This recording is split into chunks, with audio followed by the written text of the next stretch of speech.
Hi, welcome to The Reluctant Patient.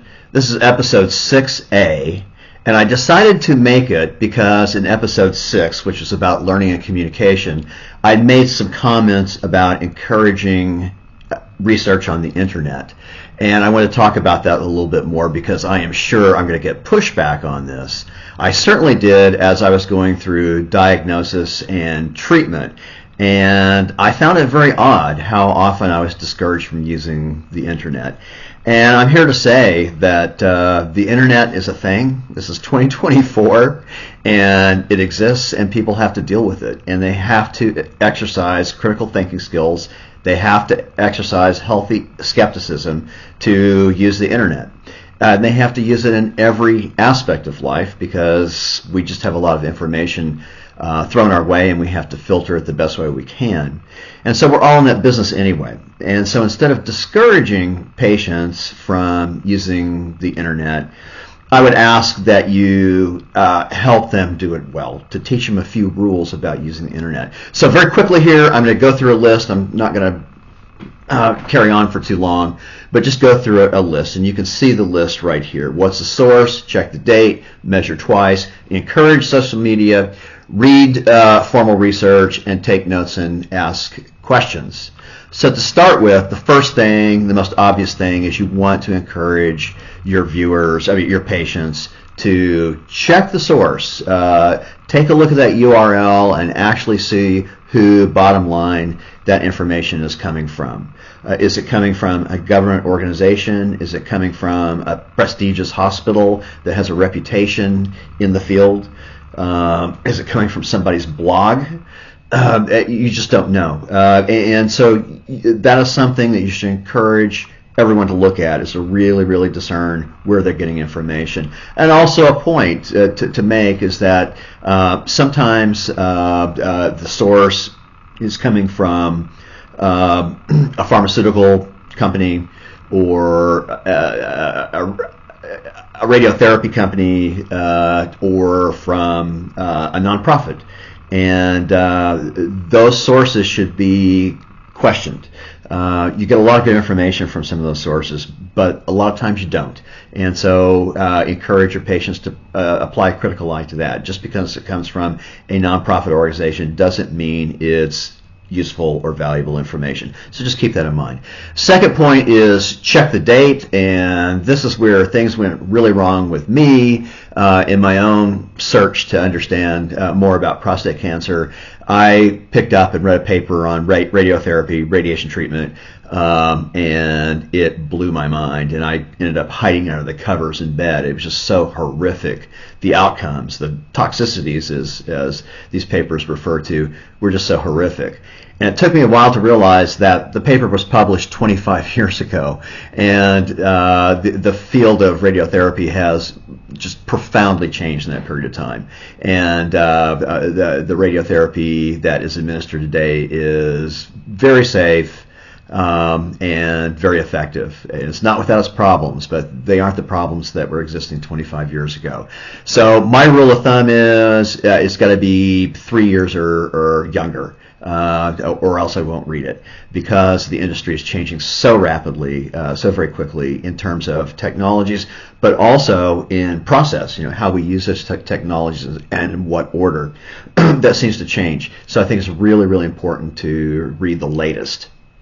Measure twice.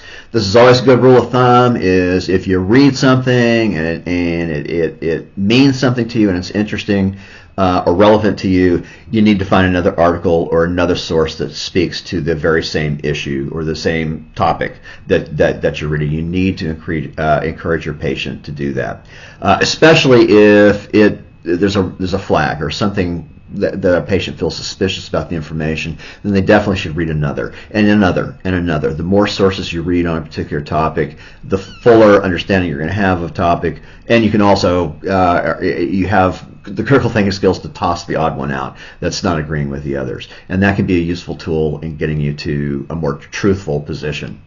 I want to encourage social media use, and before you balk at this, I want to ask you, what's wrong with it?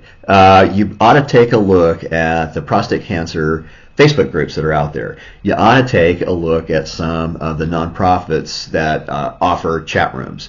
I find that almost to a letter, these conversation groups are very well monitored and managed.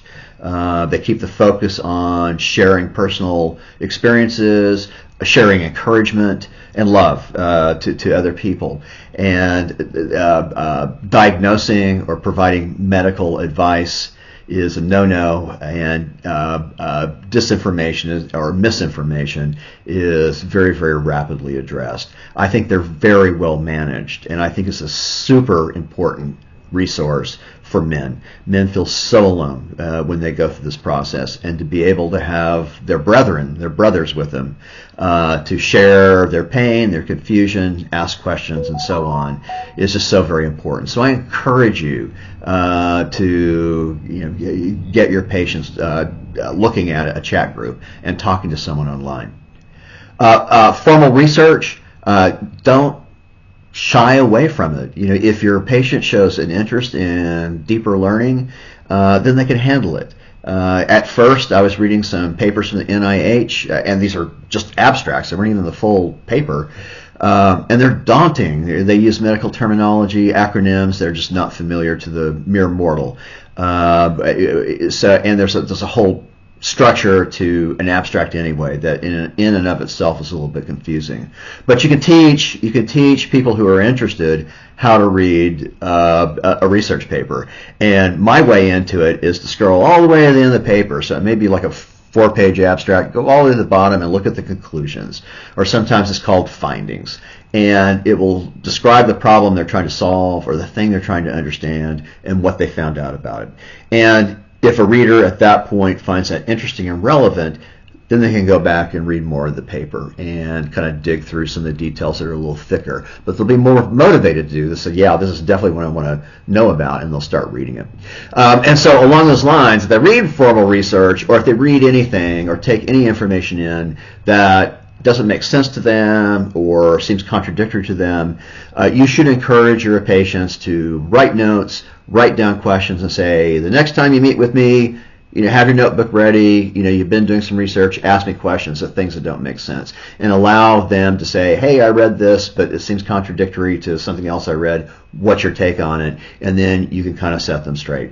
So this is a very, very quick guide to surfing the net. Please encourage your patients to do so. It's life. It's part of life, and they've got to learn. So thank you for your time, and as always, be good to yourself.